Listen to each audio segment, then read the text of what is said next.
Il est fantastique. Il n'a jamais été meilleur que dans ce film. Ne la touche pas, sale pute! C'était pas ma guerre! On va venir vous chercher. Si la connerie n'est pas remboursée par les assurances sociales, vous finirez sur la parade. Ayez peur. Ayez très peur. Appelez-moi Plisken. Merci de votre coopération. Bonsoir. J'ai passé l'âge de ces conneries. Bonjour tout le monde et bienvenue chez les Watchers. Alors, pour ce nouvel épisode, ce sera moi, Mathis, votre présentateur. Et ben oui, j'ai eu une promotion, on va dire. Amaury m'a donné une promotion, c'est ça? Quelle ironie. Mais ça va bien sinon, voilà. Ça Pour va. répondre directement à ta question, voilà. Et on a la chance d'accueillir un nouveau. Bien bonjour. Florian, est-ce que tu peux te présenter? Bien sûr, je vais me présenter. Voilà, je viens de La Réunion, du secteur nord-est. Je m'appelle Florian. Je suis passionné de cinéma depuis 3 ans. J'ai fait mes études là-dedans, un bac général, voilà, sans finalité. Bon, c'est pas grave. On a su se redresser. Et aujourd'hui, on n'est pas là pour parler d'un film que j'ai beaucoup apprécié. Donc, Ok. Mais avant de commencer, d'aborder le film du jour, c'est quoi ton rapport avec le cinéma? mon rapport avec le cinéma, c'est quelque chose qui me permet de m'évader, de à la fois aussi développer mon imagination, parce que sur le côté, j'ai la passion du dessin, donc pour le coup, je m'inspire de beaucoup d'œuvres que je peux découvrir grâce au cinéma et essayer de le retranscrire sur mes feuilles, en fait. Voilà, directement. Super. Et, ça m'aide aussi à communiquer sur mes émotions. Ouais. Ok. Voilà. Pour aujourd'hui, nous allons aborder un film qui a été proposé par Camille, qui malheureusement ne sera pas là avec nous aujourd'hui, mais on l'embrasse fort. Voilà, on l'embrasse très fort, même Noah aussi. Voilà. Noah également ne sera pas là, donc on sera en équipe réduite. Surtout qu'on n'est pas là avec nous. Aujourd'hui, on aborde le film Moonrise Kingdom de Wes Anderson. What kind of bird are you? I'm a sparrow. She's a dove. No, I said, what kind of bird are you? Dear Susie, here's my plan. Dear Sam, my answer is yes. Dear Susie, 1. Dear Sam, where? Dear Susie, walk 400 yards due north from your house to the dirt path which has not got any name on it. Turn right and follow to the end. I will meet you in the meadow. Who's missing? Shukusky, you in there? Jiminy Cricket, he flew the coop.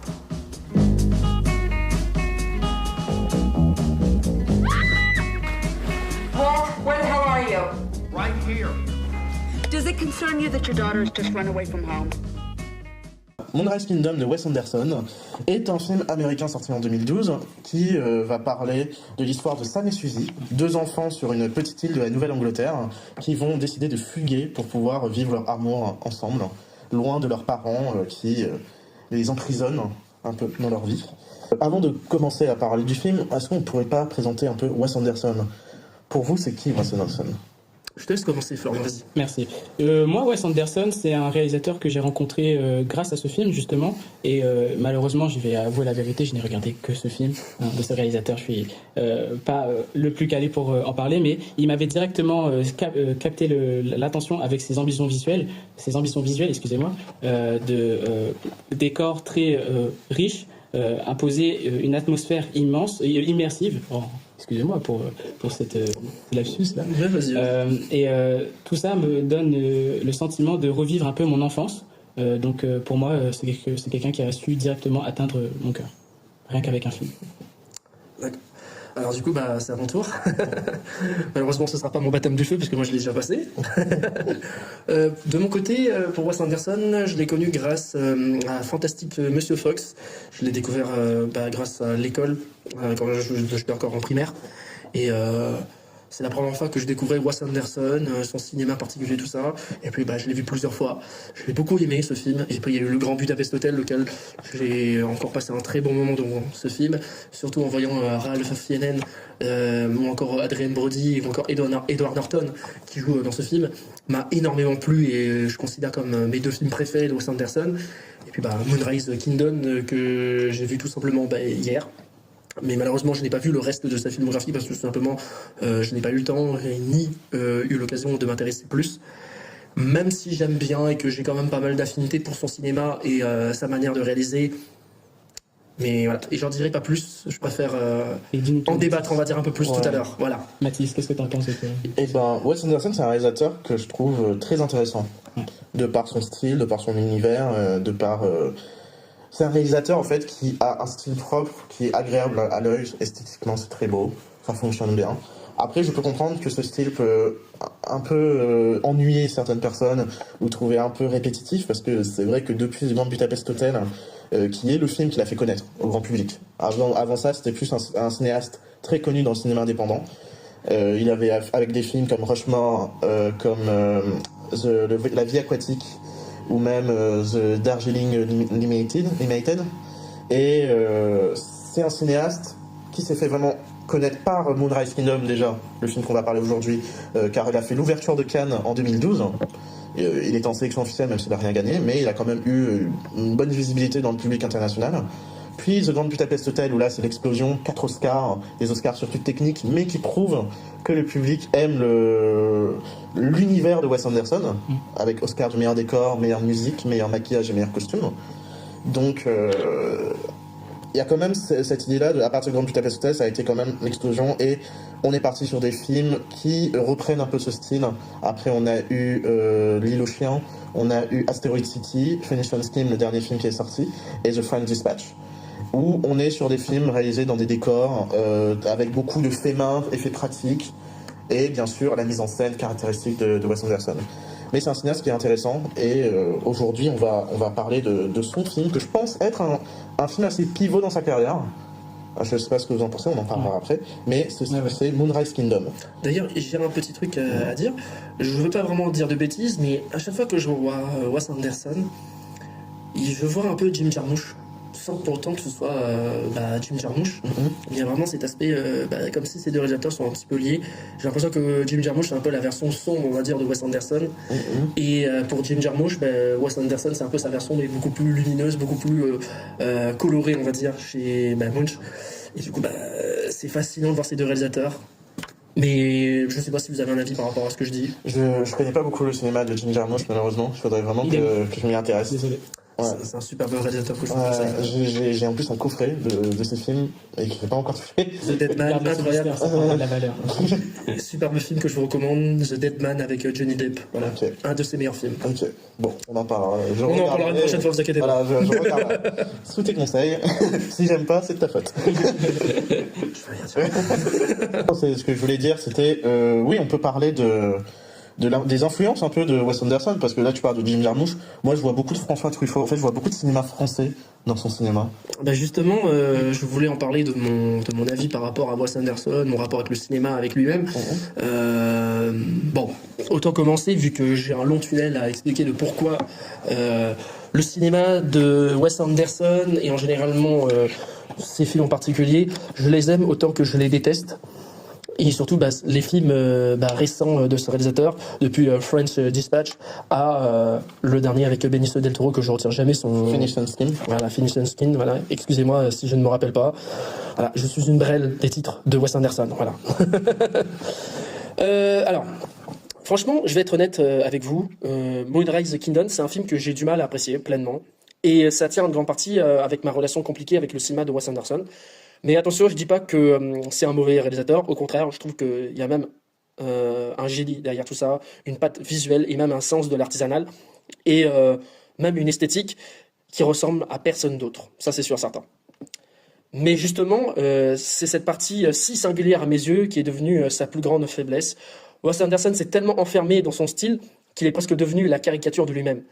Un cadre tout le temps symétrique, millimétré, très calculé, des décors pastels, des personnages figés comme des marionnettes, dialogues et un ton monocorde. Oui, c'est beau, oui, c'est raffiné, mais au bout d'un moment, je m'en lasse et j'ai l'impression que tout est sous contrôle, il n'y a pas de place un peu à l'improvisation, il n'y a pas de place à de l'émotion. Enfin, de ce que j'ai vu en tout cas du cinéma de Wes Anderson, et c'est ça qui me déçoit après le Grand Budapest Hotel, c'est que les émotions passent à côté, et du coup à chaque fois que je vois un film de Wes Anderson, je me dis putain c'est super beau, c'est incroyable, mais il n'y a pas d'émotion, je n'arrive pas à m'attacher à ces personnages, j'ai l'impression de voir des marionnettes en fait qui jouent, et du coup j'arrive pas à apprécier même ces courts-métrages que j'ai vus sur Netflix, je m'endors à chaque fois, voilà. Je vais être un connard cynique de dire ça, je m'endors en voyant son cinéma, donc voilà. Mais ce qui me blesse le plus, comme je dis, c'est les émotions. Mais le cinéma, c'est pas seulement qu'un art plastique. Pour moi, c'est aussi c'est pas aussi des jolies images raccrochées ou comme dans une galerie, dans ce genre de choses. Je vais prendre l'exemple de quelque chose qui n'a rien à voir avec le cinéma de Wes Anderson. C'est comme le cas de Jurassic, The Lost Kingdom. Vous savez, le dernier, le deuxième film de la trilogie de Jurassic World. T'auras beau avoir le meilleur décor, les meilleurs acteurs, les meilleures esthétiques, et la meilleure image, la meilleure photographie, ce que tu voudras. Si le scénario et si les personnages ne sont pas attachants, je suis désolé, mais moi, je ne pourrais pas regarder ce film parce que tout simplement, je n'arrive pas à accrocher, je ne pourrais pas m'y mettre dedans parce que tout simplement, j'ai besoin d'émotion, j'ai besoin qu'un réalisateur me touche. Sinon, je rentrerai pas dedans, tout simplement. J'ai pas fini, j'ai encore des choses encore à dire. Ouais, vas-y, dis-nous. Mais il y a aussi cette vibration, cet instant auquel je trouve que Wes Anderson, j'ai l'impression qu'il reste de plus en plus derrière une vitrine que véritablement en dehors de la vitrine. Et du coup, à chaque fois, je m'attache pas. C'est beau, c'est lynché, c'est même magnifique, mais ça vit pas. J'ai l'impression d'admirer peut-être un tableau un peu comme la Joconde ou encore le Cri de Munch dans un musée, sans pour autant le toucher, sans pour autant m'approcher pour regarder les petits détails. Je ne peux pas faire ça parce que tout simplement, je n'arrive pas. Et j'ai beau admirer son cinéma, les efforts qu'il fait, et même le casting par rapport à Moonrise Kingdom, par rapport à Bruce Willis, qui est pour moi un rôle magnifique de sa carrière, et pour moi son dernier grand rôle au cinéma, parce qu'après ça, j'ai l'impression qu'on le verra plus. Peut-être après Looper, je crois que Looper est sorti après, voilà, c'est ça, qui est, on va dire, son dernier, on va dire, bon film aussi, entre guillemets, jusqu'à ce qu'il fasse les marchés VOD et DVD en location, tout ce genre de bordel, tout ça. Et pauvre à lui quand même pour sa maladie, malheureusement, je suis attristé quand même pour ce pauvre acteur que je kiffe. Et ça fait du bien de voir Bruce Willis dans un rôle à contre-poids qui est totalement pas un héros, mais au contraire un type fatigué qui essaye quand même de sauver comme des gamins, et que son rôle dans le film, ça reste un shérif. Mais j'ai l'impression que c'est un espèce de shérif un peu désabusé quand même, qui est pourtant pas cynique, mais je vais dire, on sent que c'est quelqu'un qui n'a plus vraiment d'avenir. Je sais pas si je peux dire ça comme ça. Après, il y avait bien évidemment le sympathique Bill Murray, que je trouve incroyable comme acteur. Même si j'aime beaucoup Bill Murray, je trouve qu'il apporte pas grand chose dans ce film. Edward Norton, peut-être un petit peu plus. Je pense que lui, j'ai réussi un peu à m'accrocher avec cet acteur, sachant que j'aime bien Edward Norton. Et Frances McDormand aussi, que je trouve que elle est incroyable. Elle a beaucoup d'émotions, cette actrice. Et pourtant, comme je disais, Moonrise Kingdom, c'est un film auquel il y a très peu d'émotions, mais il y en a certains qui arrivent quand même à te jeter quand même 2-3 émotions, et du coup, ça m'a quand même un peu percuté. Et ça apporte quand même une vraie présence quand même, parce qu'on a un gros casting quand même derrière. Mais j'arrive pas à être touché, et j'ai l'impression de contempler plutôt une maquette magnifique, mais froide, une sorte de petit théâtre trop bien rangé, où rien ne se dépasse.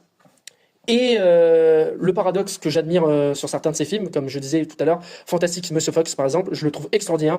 Là, c'est un style artisanal qui rencontre vraiment une vraie chaleur, une fantaisie, un esprit enfantin, et même une poésie qui me parle. Mais à côté de ça, quand je pense à French Dispatch ou Asteroid City, j'ai le sentiment d'assister à un exercice de style, et ça devient presque académique. C'est comme si Wes Anderson faisait du Wes Anderson pour satisfaire une attente, pour nourrir son propre mythe. Et dans cette répétition, j'ai l'impression que la surprise, il n'y a plus vraiment de sincérité. Vraiment, c'est vraiment le cinéma de Wes Anderson. Il n'y a pas vraiment grand chose à voir, quoi, à part juste écoute, on va voir un film de Wes Anderson. C'est du Wes Anderson à lui tout seul, quoi. Il n'y a rien de plus. Il n'y a pas de petites choses auxquelles tu vas te dire il n'y a pas une référence à un tel réalisateur, il n'y a pas de tel truc. On n'est pas, par exemple, dans un cinéma de Quentin Tarantino, auquel il y a un peu de diversité pour machin. C'est un peu comme le cinéma de Nolan, auquel il est aussi répétitif avec le temps. C'est pareil aussi. Et j'ai encore 2-3 petites choses. C'est les dernières, vous inquiétez pas. Voilà. Je trouve que Wes Anderson, ça me rappelle un peu Tim Burton. Voilà. Lui aussi, il a une identité très forte, reconnaissable entre mille, et c'est précisément ce qu'il a enfermé au fil des années. Burton, tout comme Anderson, a fini pour tourner en rond dans son univers, et au point que ses films sont devenus des autoparodies, plus des déclinaisons que des œuvres vivantes. Et d'une certaine manière, je vois que Wes Anderson, il suit un peu cette même trajectoire d'un artiste iconolade. Il est passé à une figure figée, presque à m'unifier. Et je sais que beaucoup adorent ce côté-là. Et je comprends que visuellement, ces films sont uniques, reconnaissables en une seconde. Et c'est une qualité rare aujourd'hui. Mais est-ce que le cinéma, c'est seulement une identité visuelle ? Est-ce que on peut pas nous faire vibrer et nous laisser une trace ? Pour moi, chez Wes Anderson, il manque ce supplément d'âme. Moonrise Kingdom avait tout pour me plaire. Sur le papier, un récit d'initiation, une histoire d'amour, d'adolescent, un casting solide. Mais en pratique, ça reste lisse, c'est trop esthétique, presque bourgeois dans son approche, et d'ailleurs ça m'évoque un peu le cinéma de la nouvelle vague, vu que tu en parlais de François Truffaut, et c'est un cinéma très conscient de lui-même, qui s'adresse surtout à une élite, que un côté très poseur, et même pourquoi pas un côté renfermé de son propre cercle. Et mon problème avec Wes Anderson, c'est que c'est pas un mauvais film, c'est ni un mauvais cinéma qu'il en fait, mais c'est un cinéma qui me laisse toujours à distance, un cinéma qui me dit oui c'est beau, oui c'est élégant, mais qui ne me laisse jamais ressentir un vrai choc intérieur. Et je crois que c'est pour ça que Moonrise Kingdom, il est intéressant, même si je reconnais que ses qualités et la sincérité de ses acteurs ne m'atteignent pas vraiment. Pour moi, c'est un film sans émotion, un bel objet artisanal auquel on pourrait emballer avec un ruban adhésif, mais qui manque de vie. Et c'est frustrant parce que je voulais vraiment aimer ce film, même en Wes Anderson. Mais à force de se répéter, il me donne plus envie de le critiquer que de le défendre. Et voilà, j'ai fini mon tunnel et je vous laisse l'honneur d'en discuter. Ok, wow.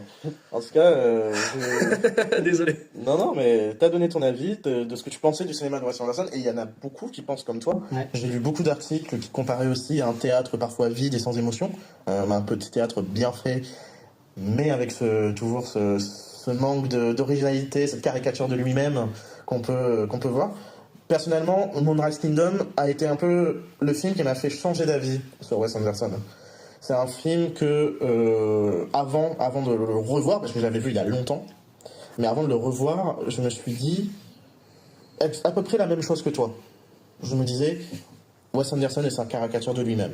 Il refait tout le temps la même chose, tout le temps les mêmes mouvements de caméra, parfois ça peut être ennuyant. Parfois il y a des trucs que j'aime bien dans ces films, même dans le dernier Finition Steam, qui là va dans un genre un peu plus adulte que ses précédents, mais je pensais à peu près comme toi. Et là j'ai revu Moonrise Kingdom, et je l'ai revu à la hausse. En fait, j'ai compris en analysant, en regardant ce que veut raconter Wes Anderson à travers son cinéma. Wes Anderson, je pense que c'est avant tout un cinéma de l'enfance. Un cinéma de l'enfance, de son enfance à lui. Dans son enfance, il aimait beaucoup le théâtre. C'est pour ça qu'on retrouve aussi beaucoup cet aspect théâtral dans ses films. C'est les acteurs qui rentrent dans le champ, qui sortent dans le champ, sa manière de cadrer de façon plan fixe, bien cadré, bien tout construit, et les décors presque en carton-pâte. Et c'est un cinéma qui va mettre vraiment une importance au regard de l'enfant.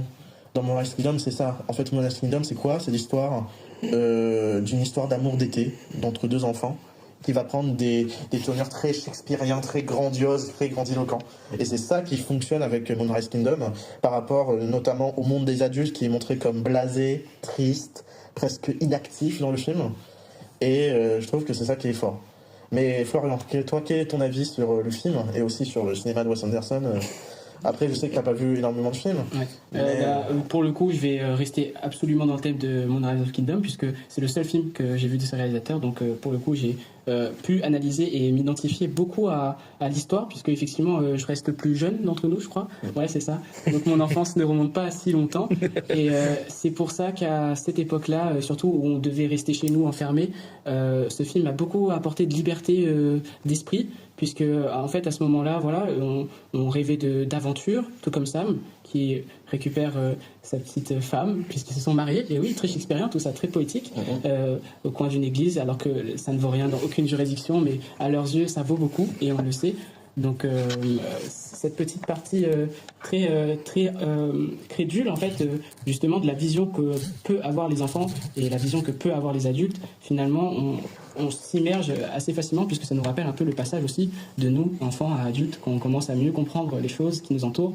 La CAF, par exemple, c'est des choses d'adultes qu'avant on ne comprenait pas, et maintenant on est dedans, donc ça nous blase un peu, oui. Donc finalement on peut se retrouver en miroir avec les adultes de ce film qui, de leur point de vue, protègent des enfants, mais qui, du point de vue des enfants, les restreint en fait. Ouais. Je trouve que les adultes vraiment du film sont tous très intéressants. Ah oui. C'est-à-dire, tu parlais des acteurs, tu parlais de Bruce Willis qui joue ce policier, qui dit lui-même qu'il est stupide, qu'il est inintéressant et qu'il comprend pas bien les choses. D'ailleurs, je me permets de te couper par rapport à Bruce Willis. Je trouve que Bruce Willis, toi, c'est vraiment la caricature dans ce film d'un mec triste et plutôt mélancolique. Et on est très loin, mais alors très loin du héros film d'action à la Die Hard ou John McClane ou autre encore, ou encore Le Dernier Samaritain. Et franchement, c'est incroyable. Mais vas-y, je te laisse reprendre. C'est justement ça que cherchait Bruce Willis. Bruce Willis avait avoué en interview qu'il avait accepté ce rôle dans Moonrise Kingdom pour casser un peu son image de grosse brute. Ouais, de héros actionneur, de films d'action. Même si je trouve qu'il le réutilise un peu, cette figure. Vers la fin, je crois. Ouais, vers la fin. On ressent cette aura. Ouais, on ressent cette aura à l'église avec la scène dans la tempête où il doit sauver les 2 enfants. Magnifique. Je sais pas pourquoi, mais le fait est qu'il a très peu de dialogue à la fin et qu'il fasse son actionneur. Ça m'a rappelé un peu Die Hard ou soit encore Schwarzenegger, je sais pas pourquoi, mais. Je pense que Wes Anderson avait conscience avec Bruce Willis de ce qu'il devait faire pour que ça casser fonctionne. cette image et être en accord avec les. C'est totalement ça. Mais en fait, en voyant Bruce Willis dans un film de Wes Anderson, même plus ancré par exemple avec l'époque. M. Night Shyamalan avec Glass, qui est aussi un rôle à contre-emploi carrément, et un des meilleurs rôles de Bruce Willis, je pense, jusqu'à aujourd'hui. Je sais pas si vous êtes d'accord avec moi. Je suis d'accord pour dire que les meilleurs rôles de Bruce Willis sont avec M. Night Shyamalan, mais pas forcément dans Glass. Sixième Sens, Incassable, voilà. Ah oui, je veux dire Glass, Incassable, pardon, excusez-moi. Ouais. Et Moonrise Kingdom aussi. Ouais. Après, il y en a d'autres films auxquels il joue des rôles à contre-emploi, tout ça. Même dans Sin City, c'est vraiment un rôle à contre-emploi en soi. Hein. C'est pas vraiment le héros actionneur tel on connaît. Mais pourtant, Bruce Willis, dans ce film en particulier, même dans le cinéma de M. Night Shyamalan, c'est qu'il joue des personnages auxquels on pourrait s'identifier. Un psychologue dans le Sixième Sens, un agent de la sécurité dans Incassable, et un shérif un peu désabusé, fatigué et un peu stupide, comme il est dit lui-même, dans Moonrise Kingdom. Comme quoi, c'est identifiable, et surtout c'est que j'ai l'impression que c'est le seul acteur dans le film qui a réussi à me mettre en confiance, à me dire putain, lui j'arrive à m'identifier, j'arrive à le regarder, les autres autour de moi je l'apprécie pas autant. Moi je pense que les personnages adultes du film ont vraiment ce côté très passif au début. Quand après il se passe la fugue de Sam et Suzy, ils sont un peu perdus, ils se disputent, ils ne savent pas quoi faire. Et c'est pour vraiment montrer le parallèle entre ces personnages qui se comportent un peu comme des enfants, à se crier dessus, à se jeter des trucs... Sur la digue. Ouais, sur la digue, ils se jettent des chaussures à la gueule. Tandis que Sam et Suzy, les 2 personnages enfants du film, sont sérieux, ils ont un plan, ils ont préparé tout leur départ. Correspondance. Pour anecdote, les acteurs ont réellement, avant les débuts de tournage, entretenu des relations par correspondance écrites. À la demande de Wes Anderson. À la demande du réalisateur. Donc, finalement, je pense qu'il était super investi dans ce film. Ah oui, mais les enfants ont vraiment cette figure très adulte en fait. C'est génial. Et c'est ça qui donne un peu ce côté sérieux à leur histoire d'amour. Alors que l'histoire d'amour, leur histoire, c'est une petite histoire d'un amour d'été, comme on en a tous eu, qui va pas durer plus longtemps, mais il va donner de la profondeur, il va donner du tragique à cette histoire. Oui. D'ailleurs, je sais pas pourquoi, mais maintenant que j'y pense, Moonrise Kingdom, ça me fait penser un petit peu à ce que Taika Waititi avait fait plus tard. Avec Jojo Rabbit. C'est ça. Ouais. Ça me rappelle un peu ça, en fait, quand j'ai l'impression. Il y a beaucoup de gens qui ont comparé les 2 films, en tout cas, qui ont voulu critiquer le film de Jojo Rabbit en disant que c'était un sous-Moonrise Kingdom. Je pense pas que... Alors que je suis un grand défenseur de Jojo Rabbit, c'est pour ça que j'ai du mal à... J'adore le... Ouais. Je crois que celui-là en particulier, lui, il me fait pleurer, il me fait chialer quand je joue ce film. Je pense pas qu'ils parlent de la même chose. Ça parle pas de la même chose. Ils parlent pas de la même chose. D'un côté, le film se passe en 1960 ou 63. Ouais, 65. En 65. Exactement 65. Ouais, alors que l'autre, ça se passe carrément pendant la Seconde Guerre mondiale. Ouais. Donc quoi, rien à voir. C'est ça. Mais c'est surtout que Jojo Rabbit parle de comment l'amour peut combattre la haine, alors que Moonrise Kingdom est beaucoup plus sur comment l'enfance a une importance, en tout cas dans notre vision du monde, et de comment en fait on peut faire être heureux. Parce que par rapport à tous les personnages adultes qui sont malheureux dans leur vie, qui sont un peu coincés sur cette île où il est pratiquement impossible de partir à part en hydravion qui vient tous les jours, voire toutes les semaines ponctuellement. C'est ça. Les enfants, eux, ils rêvent encore de liberté, ils rêvent d'aventure, ils rêvent de partir. Et ils partent à l'aventure justement, et je trouve ça vraiment... Je pense que vraiment il met en opposition un peu ces 2 mondes, et il le fait de façon assez beau. Et cette histoire d'amour, cette histoire d'amour entre Sam et Suzy, je la trouve magnifique. On peut parler un peu des acteurs, justement. Tu as parlé des acteurs adultes, mais parlons des acteurs qui jouent les enfants. Bah justement, en plus j'ai des anecdotes que je viens tout juste de découvrir. Ouais. En gros, de ce que j'ai compris, c'est que Wes Anderson répétait souvent avec les 2 acteurs. Jared Gilman et Cara Hayward. Voilà, je te laisserai dire les noms des acteurs parce que malheureusement, j'ai pas envie de les écorcher. Dis Jared et Cara. Voilà, on donne leur nom, leur personnage. Jared et Jared. Voilà, on va dire Jared et Cara. En fait, ils ont obtenu ce mélange d'innocence et de sérieux, c'est ce que voulait Wes Anderson. Et en plus, les 2, ils avaient jamais joué dans un film avant, et en plus, c'est leur tout premier rôle. Donc, déjà, franchement, bravo eux parce que. Excusez-moi, mais tu apprends le métier avec Bruce Willis. Quand même, voilà. Quand même. Je pense que tu peux bien débuter, mieux débuter que ça. Ouais, c'est ça. J'imagine trop Bruce Willis, il arrive comme ça, il fait yippee-ki, pauvre con. Et, j'ai cru entendre que voilà, en loge, Bruce Willis réconfortait le petit Jared pour lui faire répéter ses textes, pour qu'il lui enlève le trac en fait des caméras et que ça se passe bien. Alors, en tout cas, c'est génial. En tout cas, comment ils ont réussi à rassurer ces deux jeunes acteurs, alors que pourtant, je viens d'apprendre comme quoi que ces deux acteurs n'ont pas joué ensemble avant. Enfin, ils n'ont même pas joué. En fait, c'était même pas des acteurs. En fait, c'est d'où l'intérêt de la vraie correspondance. Je pense que c'était peut-être aussi des comédiens de théâtre avant de faire ça. Peut-être un petit peu. Peut-être, je sais pas. Pour le coup, je me suis beaucoup attaché à ces deux personnages parce que je les ai trouvés très compatibles au niveau même de leur physique. On avait la petite Suzy qui était plus grande que lui et pourtant Sam était plus aventurière et plus préparé et plus adulte. Donc finalement, non, leur mixité m'intéressait vraiment.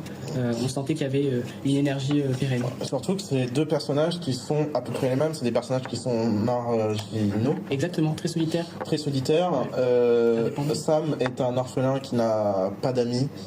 Et tandis que Suzy est une personne pareille qui n'a pas d'amis et qui est un peu, comme ses parents le disent, perturbée. Oui, je pense qu'on pourrait dire impulsif. Oui, très caractériel. Ouais, juste, elle poignarde quelqu'un avec un ciseau dans le film.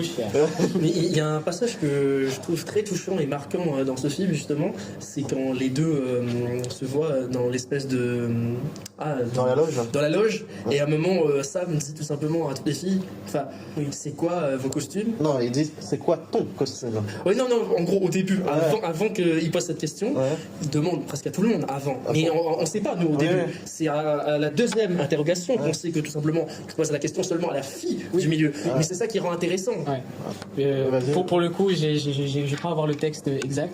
Quel est votre animal? Ou en tout cas, il s'adresse à la troisième personne, le deuxième personne, pardon, du pluriel. Et on se pose la question à qui s'adresse-t-il, puisque toutes les filles se retournent. Et ce moment-là était très touchant. Mais je trouve que en coup de foudre, c'est quand même assez beau. Déjà, la scène s'ouvre sur un ouvré de rideau, en fait, de costume, mais qui fait le lien avec le lever du rideau du théâtre. Et on a vraiment ce chant contre chant, ce regard entre les deux, et il y a direct une alchimie entre les deux. On comprend qu'il y a quelque chose. Et moi, j'adore quel est votre costume. Une des amies qui commence à répondre, lui il fait non. Ton costume à toi. Là, à ce moment-là précis, quand j'ai vu ce petit jeu d'acteur de ce comédien, je me suis dit, là, j'ai pas vu l'acteur, j'ai pas vu Jared, j'ai vu Sam, j'ai vu que là, il incarnait le rôle. Là, c'est là que j'ai compris comment il était. Mais après, comme je disais, plus tôt, Wes Anderson avec les acteurs, malheureusement, j'ai l'impression que sur sa seule direction d'acteur avec tout le monde, c'est qu'il a tendance à dire, ok, tu joues un personnage, mais tu dois parler comme ça. Je pense que nous devons faire ceci, cela, blablabla. Il n'y a pas d'intonation beaucoup plus haut, il n'y a pas de colère, il n'y a pas de... J'ai l'impression qu'en fait, compte que... Oui, c'est des choses très simples. C'est des choses très simples, mais c'est ça qui les rend... pas humains, en fait compte. C'est ça que j'ai un peu de mal, en fait compte. Et pourtant, j'aime bien, mais... Voilà, je sais pas, j'arrive pas. Non, mais c'est sa manière de diriger. Ça plaît ou ça plaît pas. Moi, ça me dérange pas forcément. Je trouve que. Et après, il choisit toujours des très bons acteurs. Il faut parler un peu de la troupe. Et je choisis le mot troupe pour une bonne raison. C'est une troupe de théâtre qui l'accompagne tout au long de ses films. On peut compter Bill Murray, qui est pratiquement dans tous ses films. Même s'il a des petits rôles qui apparaissent juste un instant, Bill Murray sera quand même là. Je me permets de te couper. Il y a un film de Wes Anderson auquel on voit Bill Murray, la clope au bec, et il saute d'un moment dans une piscine. Je sais pas si tu connais. Vous connaissez? Non, je l'ai pas. En gros, la scène, tu vois Bill Murray qui a l'air blasé. Peut-être que c'est ça, je sais pas. Non, il est peut-être. Peut-être, vu qu'il est moustachu dans le film. Mais il a des cheveux. Mais il a pas des cheveux blancs dans ce film, justement. Okay. Je sais pas. Mais en gros, il joue un type un peu blasé, en train de boire une bière. Il y a la famille autour. Il a la clope au bec, et à un moment, il commence à faire un plongeon dans une piscine. Et du coup, il tombe dedans, et t'as carrément la clope qui flotte aussi dans la piscine avec lui.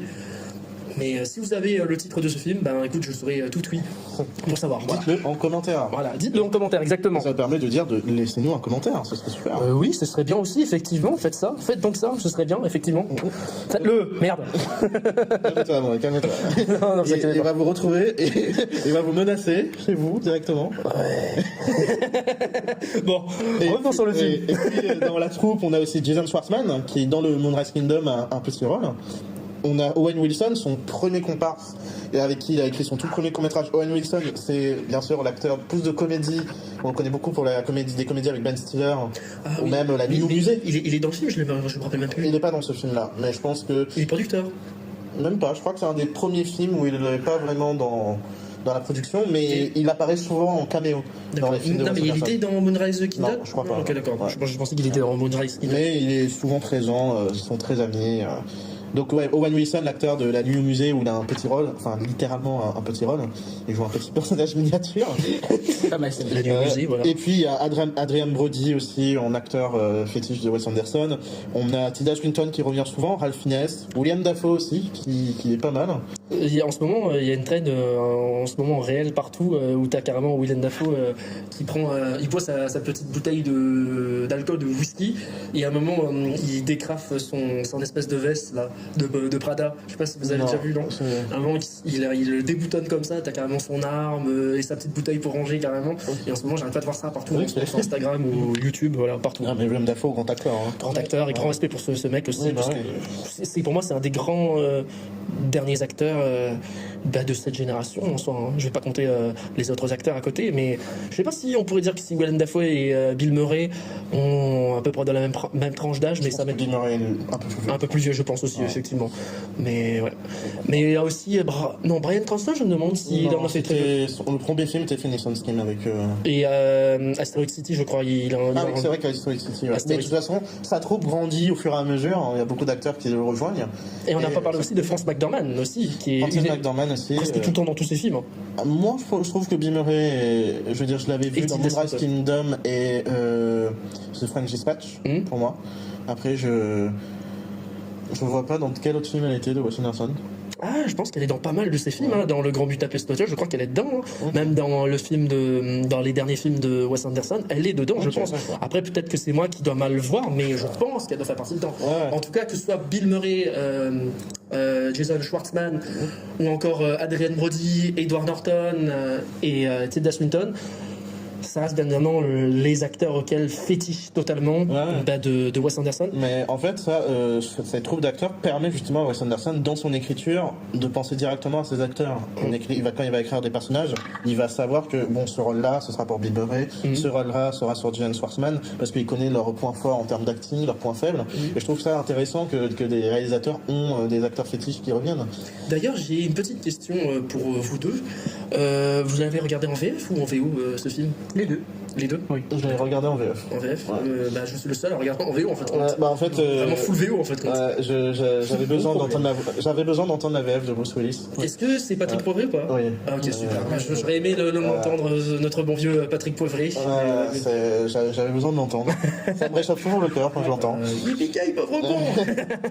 Et on a parlé un peu de la troupe d'acteurs qui accompagne aussi beaucoup Wes Anderson. On peut parler aussi de l'équipe technique qu'il y a derrière. Justement, avant de parler de l'équipe technique, j'aimerais vous raconter une anecdote par rapport à Tilda Swinton et mon rapport avec le Festival de Cannes. Est-ce que ça vous dirait? Vas-y. Alors, pour vous raconter un peu le pitch, c'est en 2021, je dois assister à la masterclass de Bong Joon-ho. Je me rappellerai toujours, c'est que c'était un moment incroyable. Et il y a un twist de fin à côté de Tilda Swinton, mais je vous dirai un peu après. C'est en plus un de mes réalisateurs préférés, donc voilà. Alors, pour vous expliquer, je passe à la masterclss du coup de Bong Joon-ho. Je suis carrément tout devant de la salle. Bong Joon-ho, il est impressionnant, il parle bien, il est incroyable, il sait ce qu'il raconte et surtout il est impressionnant. On va pas se mentir quand même, sa façon de parler du cinéma, d'aimer le cinéma, on sent que c'est sa passion, tout ça. Et au beau milieu de la séance, Tilda Swinton rejoint la salle à côté de moi pour assister. Voilà, donc j'ai été surpris, je passe comme ça la partie de la masterclass à écouter Bong Joon-ho et là je vois une personne, une blonde carrément, cheveux courts, à côté de moi et à un moment, je me dis, mais attends, c'est pas Tilda Swinton ça? Je dis, mais oui, merde, wow, incroyable de fou. Et à un moment, Bong Joon-ho pose la question à toutes les personnes dans la salle, est-ce que vous pouvez rechercher sur internet un bouquin de scientifique pour l'océan, un truc comme ça, parce qu'en gros il disait que ça l'aidait souvent ce genre de bouquin, tout ça, que ça l'inspirait.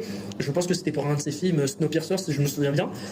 Et du coup, j'avais trouvé le bouquin et du coup, moi j'avais un peu honte parce que je me suis dit putain, bonjour, est-ce qu'il osera me parler moi, un inconnu comme moi? Du coup, je dis monsieur, voilà, c'est moi. Et yes, it's that. Et là, je fais wow, putain, mon cœur a failli me lâcher tellement quand j'ai vu ça. Et au moment auquel Tilda Swinton me regarde, il y a une personne à côté d'elle. Et cette personne, waouh, je vous ai dit que c'est un de mes réalisateurs préférés qui est malheureusement décédé récemment. Il a fait un des plus grands chefs-d'œuvre des années 2000, Mulholland Drive. J'ai l'honneur de vous le présenter, David Lynch, un de mes réalisateurs préférés à côté de moi. Et de me dire que David Lynch et Tilda Swinton et Bong Joon-ho dans la même pièce que moi, c'est bon, je suis complet, voilà, masterclass. Mais bon, rien à voir avec tout ça, voilà, maintenant je ferme les rideaux, on retourne au film. Mais c'était un plaisir. T'avais le droit de flex, t'avais le droit de flex. J'aurais dit non, Tilda Swinton, t'avais pas le droit de flex, pas besoin. Et par contre, oui, David Lynch, ouais, t'as le droit.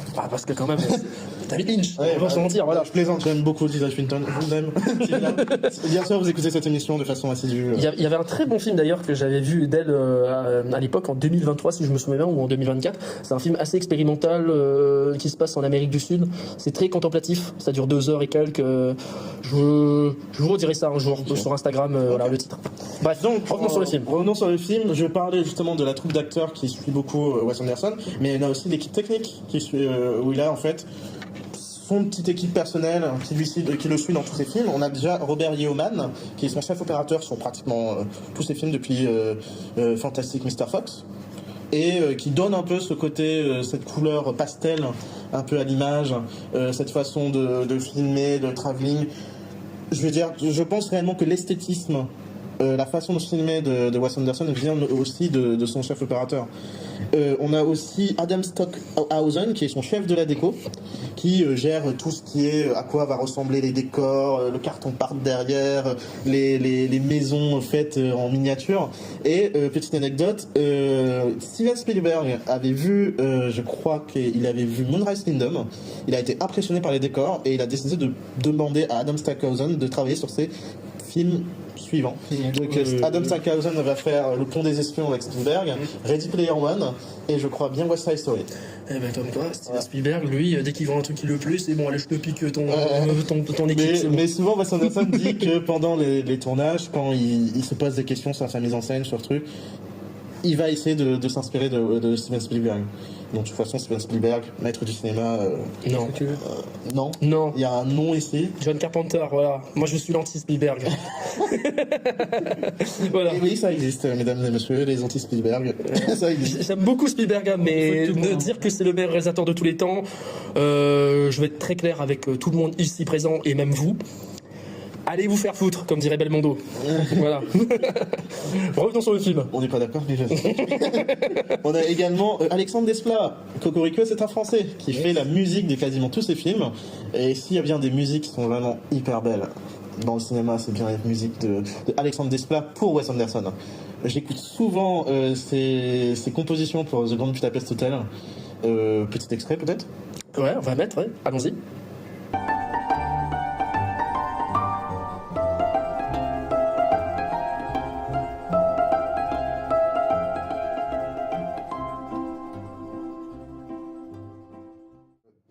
Un Oscar justement pour The Grand Budapest Hotel. Il a été nommé plusieurs fois pour les films de Wes Anderson. Non, c'est une musique qui est parfois minimaliste, qui est parfois douce au piano, qui donne un peu cet aspect très enfant, je trouve, au cinéma de Wes Anderson. Que je trouve vraiment, en fait, à la fin, on va dire Wes Anderson, le cinéma de l'enfance, moi je dirais, si on devrait lui donner un titre. Et puis, on a surtout Roman Coppola, son co-scénariste, Roman Coppola qui... Vous avez vu au niveau du nom, est le fils de Francis Ford Coppola, et le frère de Sofia Coppola, et le cousin de Jason Schwartzman, et le cousin de Nicolas Cage. C'est une famille, qu'on va dire, qui aime bien le cinéma. Beaucoup trop le cinéma, mais ça fait plaisir. Et c'est avec Roman Coppola qu'ils vont écrire pratiquement tous les scénarios suivants de Wes Anderson. Je pensais qu'il allait dire celle de sa sœur, mais bon, rien à voir. Je crois que sa sœur écrit seule. Ouais, je pense. Mais Wes Anderson et Sofia Coppola sont aussi très amis. Ils se connaissent bien. Donc, on a parlé un peu de toute cette troupe, mais est-ce qu'on peut parler un peu de la mise en scène, du style Anderson? C'est quoi le style Anderson? Est-ce que je peux commencer? Vas-y. Alors, je trouve que Wes Anderson, pour moi, c'est un style très reconnaissable, comme je le disais plus tôt. C'est vraiment tout le temps symétrique, parfait, avec un décor toujours construit sur pattes, avec des maquettes, tout ça, et des couleurs presque tout le temps pastel. J'ai l'impression que le pastel est presque tout le temps dans son cinéma, ce qui est très beau. Et même, je trouve que certains objets, c'est très andersérien. Je sais pas si on pourrait dire ce mot-là comme ça, mais il utilise beaucoup d'objets rétro. C'est ça. Il aime bien. Pratiquement aucun de ses films ne se passe à notre époque. À notre époque, c'est ça. C'est totalement presque des objets qui se passent à l'époque, tout ça, et qui est magnifique. En plus, il y a un plan iconique dans Moonrise Kingdom que j'apprécie. C'est le plan d'un vinyle que je trouve magnifique. D'ailleurs, ce petit vinyle. Mais voilà. Mais c'est aussi un mouvement de caméra très chorégraphique, voilà. C'est tout le temps des travelling très calculés, très symétriques, voilà, tout le temps latéraux. Ça me fait penser un peu à Kubrick, cette manière de toujours contrôler, que ce soit toujours symétrique, sa façon de gérer les cadres, tout ça. Et on a l'impression qu'on feuillete un peu un livre un peu illustré. Je sais pas si vous voyez à peu près le délire. Mais c'est beau, comme je disais, c'est unique et c'est très contrôlé. Et le spectateur, il est invité à admirer la construction, la composition, plutôt qu'à se perdre dans le naturel des personnages. Et parfois, ça peut diviser autant que ça peut être adoré, mais il y a cette précision qui est quasi obsessionnelle dans tous ces films, et on ressent une espèce de froideur, une distance un peu personnelle, que moi je vois, et que j'ai du mal à rentrer dans cette esthétique, parce que elle écrase un peu l'émotion brute, et c'est un cinéma de l'artifice assumé, qui choisit l'artisanal visuel avant la spontanéité des émotions. Voilà. Non mais je comprends, à mes yeux, la mise en scène, c'est, comme tu disais, des travelling latéraux, c'est de la symétrie, c'est beaucoup de symétrie. Il aime bien la symétrie. Trop même. Tous ces plans sont parfaitement bien cadrés, parfaitement organisés. Ouais, il devait avoir de sacrées bonnes notes en contrôle de maths. Ouais. Ou en géométrie. Mais oui, je vois ce côté que tu dis livre. Moi, je parlerais surtout sur Moonrise Kingdom d'album photo, un peu vintage, un peu de l'époque. Mais moi, j'ai un style que j'aime bien. Après, l'émotion, on va pas forcément le trouver dans la mise en scène, et c'est ça qui fait que c'est un peu dommage. On va surtout trouver sur son traitement des personnages et de l'histoire. Mais moi j'aime bien ces effets pratiques. Il y a beaucoup d'effets pratiques, de maquettes. Toi t'en penses quoi, Florian? Pour le coup, la mise en scène, je l'ai beaucoup appréciée parce qu'on reste sur des choses très simples du cinéma. Sans très peu de cuts, même pendant le film. On a rarement des timelapses, en tout cas. On suit vraiment de très près les personnages avec justement simplicité dans tout ce qui dit réalisation. Donc pour le coup, le côté peut-être maison de poupée Barbie, très fragmenté pour chaque personnage avec son univers qui le correspond. Moi, c'est quelque chose qui m'a visuellement capté puisque c'était pour moi la première fois que je voyais une mise en scène qui d'ailleurs je pense qu'il vient du cinéma indépendant. C'est de là qu'il vient. Ouais, c'est de là qu'il vient. Du coup, c'est sûrement pour ça qu'il n'a pas voulu faire dans les grandioses. Et pourtant, rien qu'avec ça, il peut impacter le public, je pense. Ouais. C'est sûr, son style est devenu identifié de partout. Ouais. Son style est devenu presque facilement parodiable, on va dire. Ouais, c'est ça. Ça peut être parodiable en fait. Moi, je pense à des sketchs, par exemple le Saturday Night Live qui avait fait un sketch sur les films d'horreur, la Wes Anderson, où il reprend des histoires de films d'horreur mais filmés en symétrie, avec des décors. Ça doit être chiant. Ils ont fait une blague avec ça, et moi j'ai repéré pendant mes recherches sur le film un compte Insta, ça s'appelle Accidentally Wes Anderson, qui réunit toutes les photos prises par des gens qui ressemblent à l'univers de Wes Anderson. D'accord. Donc si vous voulez aller voir Accidentally Wes Anderson, c'est très marrant, il y a des belles photos et qui montrent que c'est vrai qu'il y a beaucoup de gens qui reprennent un peu ce style, même sur TikTok, ils font parfois comment filmer à la Wes Anderson, comment faire l'étalonnage à la Wes Anderson. C'est devenu un style et c'est pas grave, moi je trouve que même ça peut être bien, ça fait que c'est accessible. Voilà. Son cinéma est accessible à tous. J'avais même envie de comparer ça à une poésie vivante, juste un tableau même qui serait en animation devant nous et qui contrebalancerait le fait que justement quand t'es dans un musée, tu t'approches pas, tu ne peux pas toucher à tout ça. Mais là, ce qui nous touche dans l'œuvre, c'est les personnages, c'est leur développement et simplement leur petite histoire d'amourette. Tu voulais le dire, Amaury? Non, je voulais rien dire, allez-y. Continue.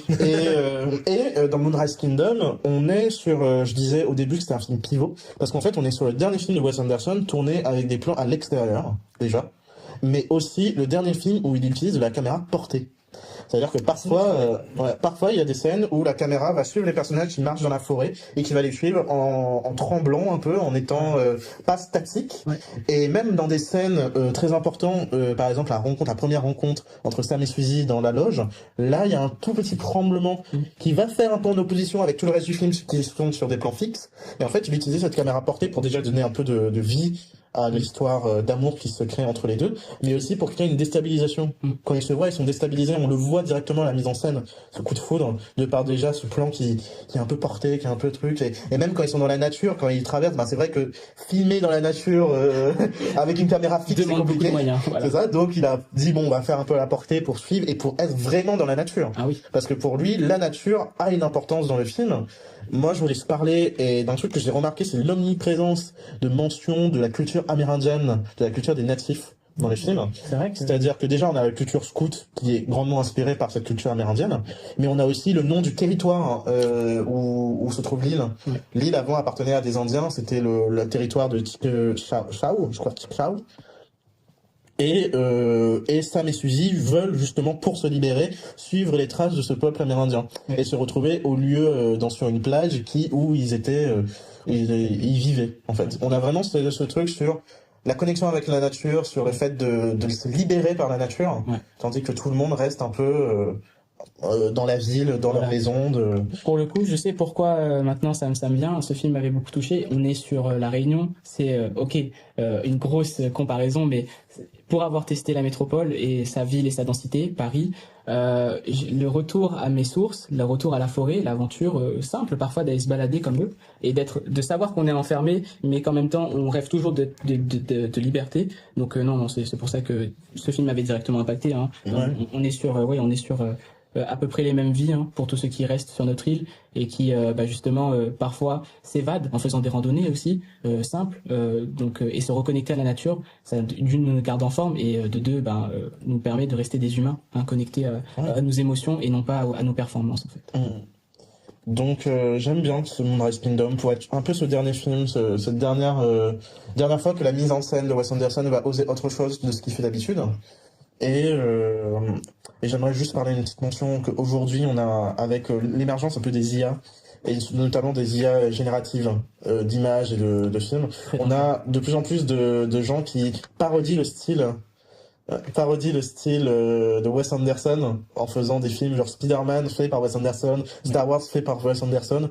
Il y a des vidéos qui existent. Ah oui, il y a aussi des trucs un peu Star Wars fait par Quentin Tarantino. Oui, ce genre de voilà, c'est ça. En fait, le style de Wes Anderson est tellement identifiable et tellement facile à refaire que l'IA va le refaire de façon vide, c'est terrifiant, sans poésie, oui, sans parce rien. Que voilà, le problème, ça reste le côté visuel aussi des personnages. On ressent quand ce sont des vrais acteurs qui ont quand même une alchimie. Là, on est sur des faces de synthèse, littéralement. Vous allez me détester ce que je vais dire, mais déjà qu'en plus que dans le cinéma de Wes Anderson, l'émotion, elle est pas non plus au premier plan, mais en plus, c'est fait par une intelligence artificielle, alors là, non. Voilà. Ça perd tout son sens. Ça perd tout le sens de Wes Anderson, malheureusement, mais c'est terrifiant de se dire quand même que l'IA, ça prend carrément les inspirations et même carrément le cinéma de plein de cinéastes qui aiment ça, qui aiment réaliser des choses et qu'on peut carrément copier facilement. Ça, je trouve que c'est un petit peu dommage. D'ailleurs, tu reparlais par rapport comme quoi que le style de Wes Anderson est identifiable et que tout le monde peut le refaire.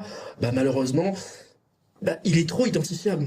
Et justement, c'est que si tout le monde est capable de faire la même chose que Wes Anderson, autant ne plus faire de films de Wes Anderson, c'est ça le problème. Ouais, mais je pense pas que tout le monde soit capable de faire jusqu'à ce qu'il fait Wes Anderson. Bien évidemment, je dis pas le contraire. Mais ce que je veux dire, c'est que je me dis, un cinéma comme Wes Anderson, faudrait qu'à un moment il arrive un peu aussi à se renouveler pour essayer d'en faire quelque chose d'autre.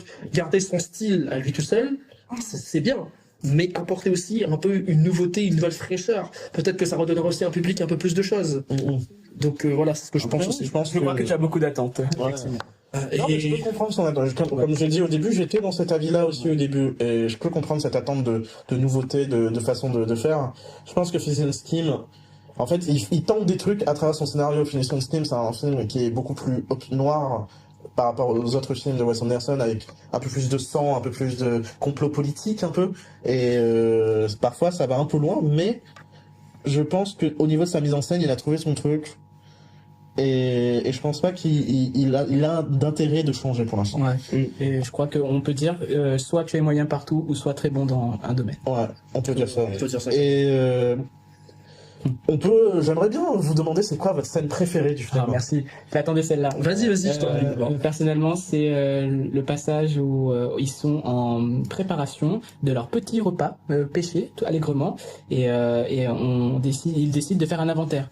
Et là, on a d'un côté du coup le petit camp de Sam qui est très bien équipé et tout.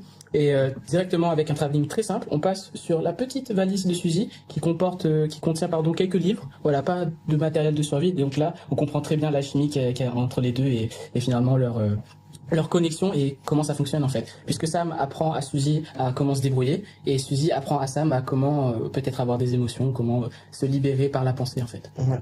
Parce que Sam, je crois qu'il se libère par rapport à ce qu'il fait. Il a beaucoup besoin de s'occuper pour pas penser à ce qui ne va pas en fait. Alors que Suzy lit. Voilà. Ouais. Je vois, c'est parfait. Moi, c'est cette scène m'a marqué. Ouais. Et cette scène permet de faire les scènes à la Wes Anderson. Wes Anderson, il fait tout le temps ça dans ses films, de présentation des objets.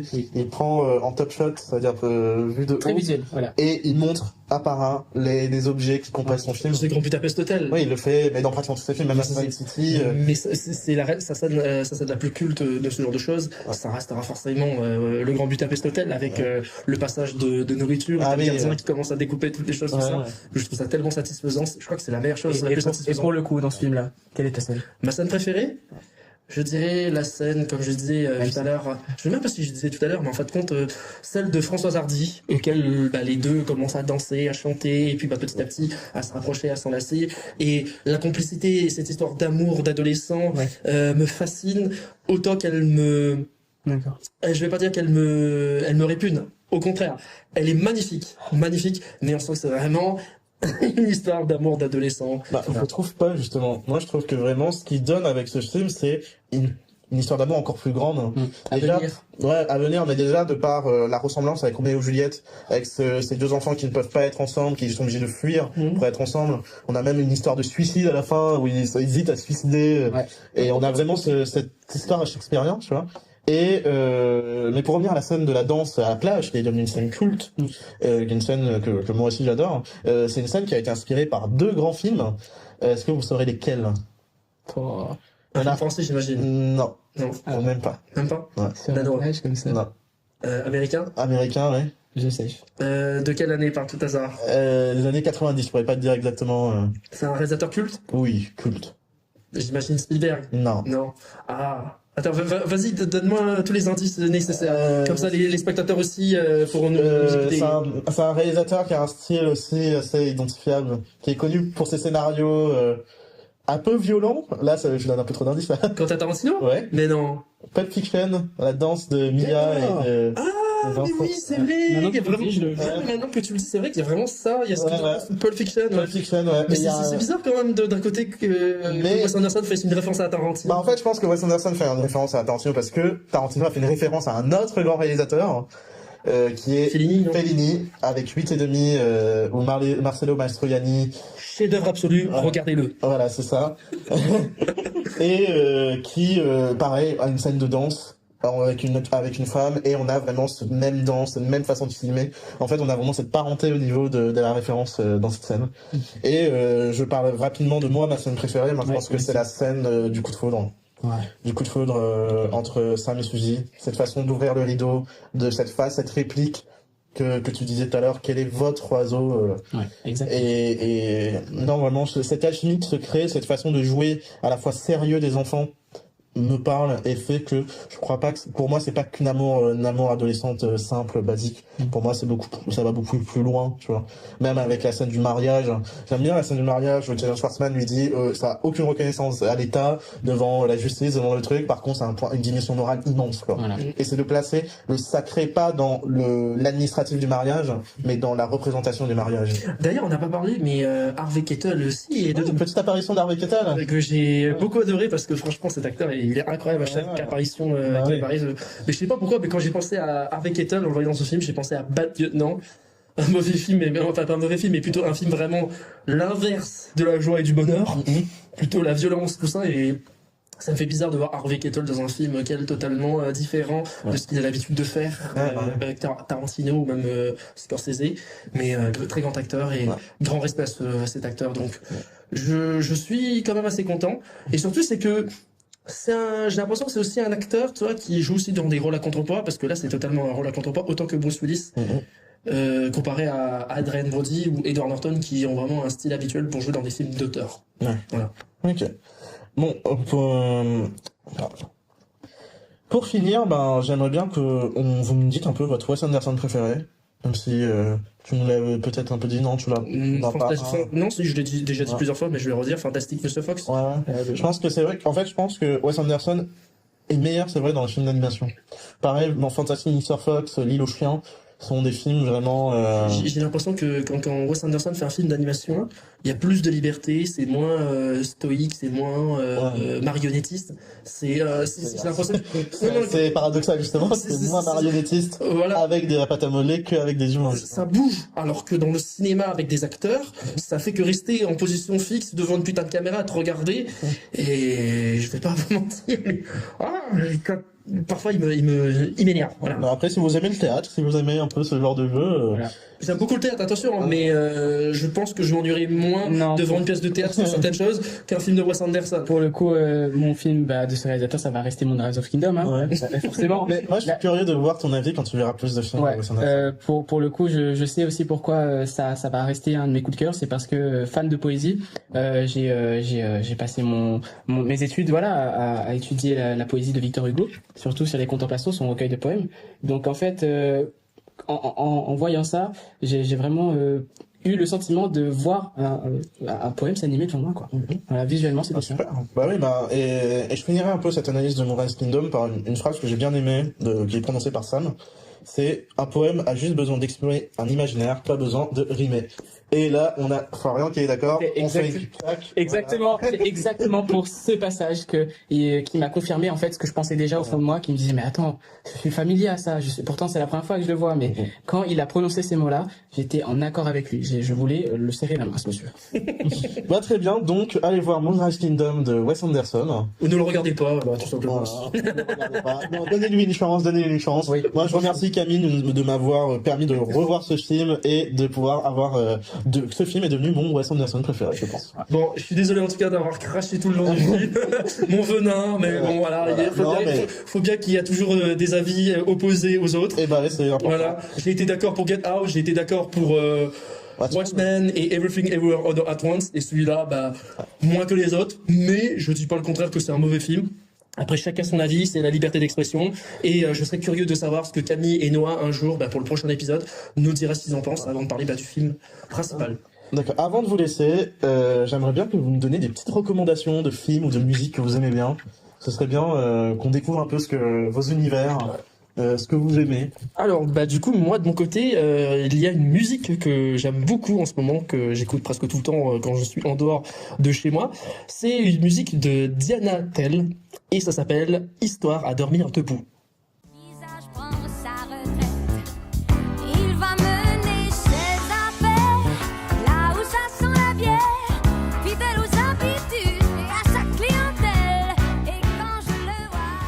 Il y a un film que je voulais en parler parce que c'est un petit court-métrage comme ça que j'ai vu tout juste ce matin et j'avais très envie de le voir parce que on m'a beaucoup hypé. C'est un film de Ari Aster qui est sorti directement sur YouTube, vous pouvez le voir. Et ça s'appelle... Attendez, laissez-moi juste réfléchir un petit instant. Munchausen ou Munchausen, je ne sais pas comment ça s'appelle, comment ça se prononce exactement, mais Munchausen. Voilà. Si vous avez l'occasion de le voir, n'hésitez pas, c'est disponible sur YouTube. Ça dure 13 minutes, ça perd pas votre temps, c'est génial. Et c'est aussi effroyable que presque tous les films de Ari Aster. Donc voilà, n'hésitez pas. À toi l'honneur, Florian. Oui, bien sûr. Pour une petite musique, je pourrais conseiller une variante de musique électro house qui s'appelle Inner Bloom de Rufus du Sol. C'est une musique qui a énormément explosé ces dernières années. Elle dure à peu près 10 minutes. J'avoue, c'est pas non plus à écouter pour les courts trajets, mais on a le drop qui est reconnaissable entre 1000.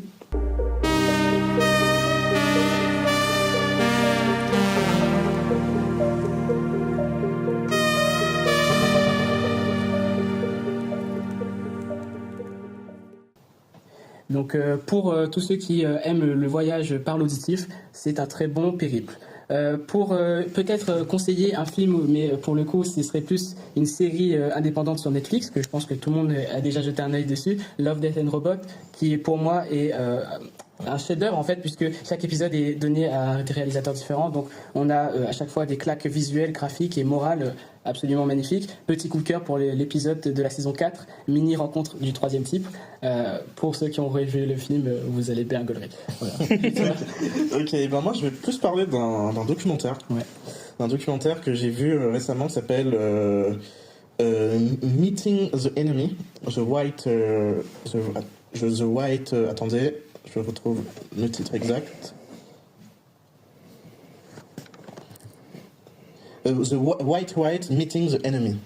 Alors, c'est un documentaire de 50 minutes qui est disponible sur YouTube, qui est réalisé par une femme qui s'appelle Dia Khan, qui en fait, le principe c'est que Dia Khan est une militante féministe qui a donné une interview où elle parle de cette soi-disant théorie du grand remplacement en disant qu'aujourd'hui c'est important d'avoir une société multiculturelle de partage et de lien. Ouais. Et elle a reçu énormément de menaces de mort venant de suprémacistes blancs d'Angleterre et des États-Unis.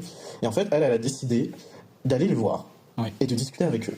Et elle a rencontré des personnes très influentes des milieux de suprématie blanche aux États-Unis, qui sont un peu dans des clans très... Ku Klux Klan, très fermés.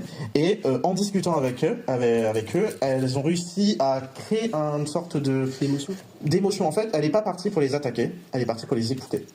Et en fait, elle a appris à eux, ils ont découvert en fait une sorte d'empathie entre eux. Ouais. C'est-à-dire que des gens qui sont tellement racistes, qui veulent que tous les Noirs, tous les immigrés sortent des États-Unis, et ben ils se sont retrouvés à être amis avec une femme indienne, d'origine indienne. Et pour le coup, je crois que j'ai vu ça passer. Et ça les a convaincus un peu de changer un peu leur façon de penser. Et en fait, ce serait de combattre le fascisme qui est en train de monter de façon importante dans notre société, par pas forcément le combat et la confrontation, même si je pense qu'il est important. Moi, généralement, quand je vois un nazi, j'ai pas envie de lui parler. Ça, c'est sûr et certain. Mais elle a réussi juste avec de l'empathie, en les écoutant, c'est des gens qui viennent souvent d'un milieu un prolétaire, très loin, qui ont été un peu enfermés dans leur façon de penser par des expériences qu'ils ont vécues, et surtout par cet effet de groupe qui les a poussés à atteindre des extrémités. Oui. C'est les a poussés à aborder ce truc, et en fait, elle les a écoutés, elle les a posé des questions qui les a déstabilisés parfois, et ils refusaient de répondre. Ce documentaire-là, il est important il est très important, je trouve, parce que ça dit en fait que pour combattre la haine, parfois il faut combattre avec l'empathie. Avec un truc simple, c'est l'empathie. Ça me rappelle un peu le film avec... il y a eu deux films. American History X. Non, pas American History X, malgré que j'aurais tellement en parler de ça. Fight Club, parce que Fight Club, ça parle justement en plus de ce côté très antisémitisme, blanc, suprémaciste blanc, nazi, tout ça. Et il y en a deux autres films anglais.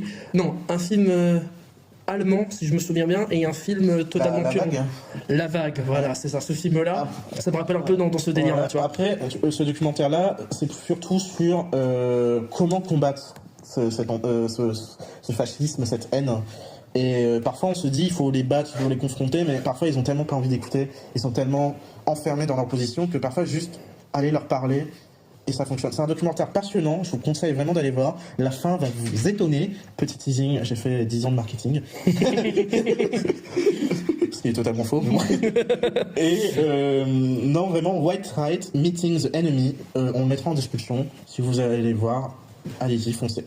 Et on termine cette émission avec la mythique Françoise Hardy et Le Temps de l'amour, qui est cette musique qui est devenue associée vraiment à cette scène culte sur la plage, et cette danse de ces deux jeunes amoureux qui cherchent à fuir l'autorité des parents pour un peu de liberté et un peu d'aventure. On ne pense à rien malgré ses blessures, car le temps de l'amour c'est long et c'est court, ça dure toujours, on s'en souvient. Et ben c'est tout pour nous pour aujourd'hui. On vous retrouve pour une prochaine émission. À bientôt les amis. À bientôt. À bientôt. Ciao.